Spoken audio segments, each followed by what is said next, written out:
Parliament eyisize etteeka eriwa ekyanya gavumenti ya kuno okubaako amakolero g'esasula omusolo newankubadde waliwo bamusiga nsimbi ababa baagaleeta kuno. Okusinziira ku minisita omubeezi w'ebyensimbi David Bahati, etteeka lino lyakuyambako bamusiga nsimbi okubatawuluza mu ddubi ly'ensimbi lye baba batubiddemu. Tubadde tulinayo ekizibu nga minisita talina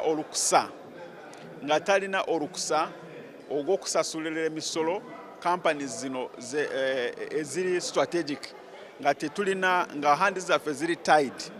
Kakati Parliament egambye minisita olina olukusa gw'okusasulira company bw'oba olaba nti company emisolo bw'oba olaba nti company eno waliwo kyecontributinga ate tolina kirala kyonna ky'oyinza kukola okujjako okusasulira. Parliament yonna ewamu eyisize etteeka lino era ng'omumyuka w'omukuliza w'ekikolwa ng'olukulu Jacob Oranya yalibadde mu ntebe. 2019 be read for the third time and do pass. I put the question to that motion. Those in favor say to the contrary, no. There is have it. The Tax Procedures Code Amendment, a bill for an act entitled the Tax Procedures Code Amendment Act 2019. Thank you. Congratulations, Chair. Job well done. Thank you, Honorable Minister.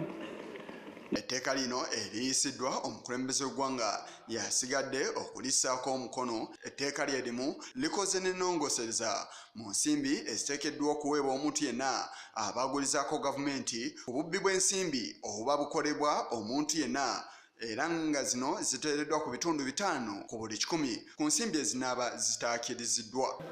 Twagamba nti bw'oba oli whistleblower bakuwe 10% za value z'odi recovery government recovery naye mu whistleblowers twateekamu 5%. Kakati tubadde tu aligning ekyo bill nakyo ekikozeeko.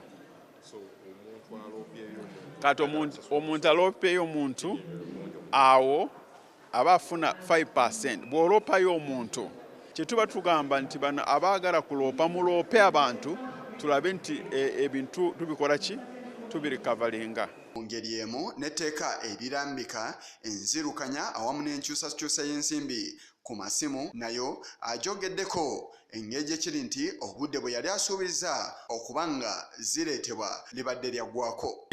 Tulita National Payment Systems ate muno bwe tugenda kulaba system controlling transactions za mobile money.